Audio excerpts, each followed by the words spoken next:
ইতিহাসের এক দীর্ঘ অধ্যায় জুড়ে প্রায় ৬০০ বছর ধরে ৩ মহাদেশে প্রভাব বিস্তার করা এক শক্তিশালী রাষ্ট্র অটোমান এম্পায়ার ১২৯৯ সালে আনাতোলিয়ার এক ছোট্ট সীমান্ত অঞ্চল থেকে উত্থান হয়ে তা একসময় ইউরোপ, এশিয়া ও আফ্রিকার রাজনৈতিক মানচিত্রই বদলে দেয়। এই সাম্রাজ্যের ভিত্তি স্থাপন করেন ওসমান। তার নাম থেকেই উসমানীয় শব্দটির উৎপত্তি। তুর্কি গোত্রভিত্তিক সমাজ থেকে উঠে এসে তিনি শুধু একটি ভূখণ্ড দখল করেননি, বরং দাঁড় করিয়েছিলেন শৃঙ্খলা ও ইসলামী ন্যায়বিচারের উপর প্রতিষ্ঠিত একটি রাষ্ট্র ব্যবস্থা। সীমান্ত অঞ্চলে বাইজেন্টাইনদের দুর্বলতা এবং স্থানীয় জনগণের অসন্তোষকে কৌশলে কাজে লাগিয়ে তিনি ধীরে ধীরে নিজের শক্ত ঘাঁটি গড়ে তোলেন। তার উত্তরসূরিরা রাজধানী স্থাপন করেন বার্সা শহরে, যা পরিণত হয় প্রশাসনিক ও সাংস্কৃতিক কেন্দ্র হিসেবে। উসমানীয়দের প্রকৃত উত্থান ঘটে ১৪৫৩ সালে, যখন তরুণ সুলতান মেহমেদ কনস্টান্টিনোপল দখলের মাধ্যমে ইতিহাসের সবচেয়ে তাৎপর্যপূর্ণ বিজয়টি অর্জন করেন, যা ১০০০ বছরের বাইজেন্টাইন সাম্রাজ্যের রাজধানী ছিল। এই বিজয় শুধু একটি শহর ছিল না, এর মাধ্যমে অবসান ঘটে মধ্যযুগের, শুরু হয় নতুন বিশ্ব ব্যবস্থা। শহরটিকে ধ্বংস না করে পুনর্গঠন, বিভিন্ন ধর্মের মানুষের নিরাপত্তা নিশ্চিত করা এবং এটিকে বাণিজ্যের বৈশ্বিক কেন্দ্র বানানো ছিল সুলতান মেহমেদের দূরদর্শিতার প্রমাণ। নতুন বাংলাদেশ গড়তে এলো জুলফিকার স্টিল। জুলফিকার স্টিল, ইস্পাত দৃঢ় অঙ্গীকার। উসমানীয় শক্তির প্রকৃত স্বর্ণযুগ আসে সুলতান সুলেইমানের শাসনামলে। তার সময় সাম্রাজ্য সামরিক, আইন, সংস্কৃতি ও স্থাপত্য সব ক্ষেত্রেই সর্বোচ্চ শিখরে পৌঁছে। ইউরোপ তাকে ডাকত সুলেইমান দ্য ম্যাগনিফিকেন্ট নামে, আর মুসলিম বিশ্বে তিনি পরিচিত ছিলেন কানুনি অর্থাৎ আইন প্রণেতা নামে।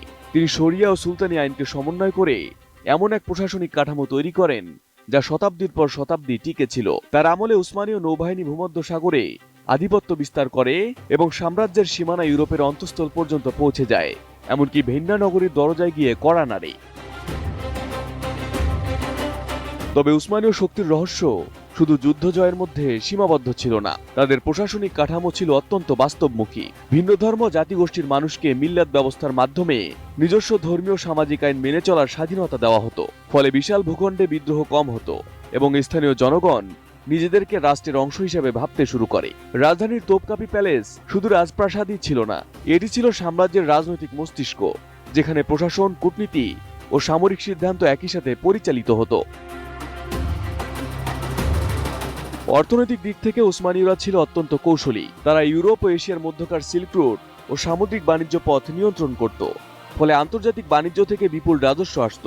কৃষিভিত্তিক তিমার ব্যবস্থা ভূমি ব্যবস্থাপনাকে সংগঠিত রাখত, যেখানে সৈন্য ও প্রশাসকদের জমির দায়িত্ব দিয়ে উৎপাদন ও নিরাপত্তা দুই নিশ্চিত করা হতো। এই সমন্বিত অর্থনীতি সাম্রাজ্যকে দীর্ঘস্থায়ী স্থিতিশীলতা দেয়।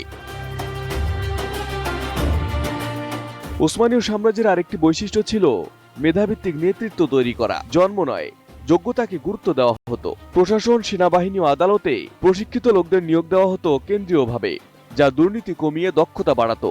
ফলে রাষ্ট্র একটি ব্যক্তি নির্ভর শাসন থেকে প্রাতিষ্ঠানিক কাঠামোয় রূপ নেয়, যা বহু সাম্রাজ্যই করতে পারেনি।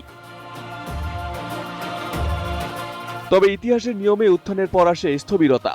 ১৭শ শতাব্দীর পর ইউরোপে শিল্প বিপ্লব, প্রযুক্তিগত অগ্রগতি ও নতুন জাতীয়তাবাদী আন্দোলনের সঙ্গে তাল মেলাতে ব্যর্থ হয় ওসমানীয়রা। অভ্যন্তরীণ দুর্নীতি, প্রশাসনিক জড়তা এবং বহিরাগত চাপ ধীরে ধীরে এই মহাশক্তিকে দুর্বল করে দেয়।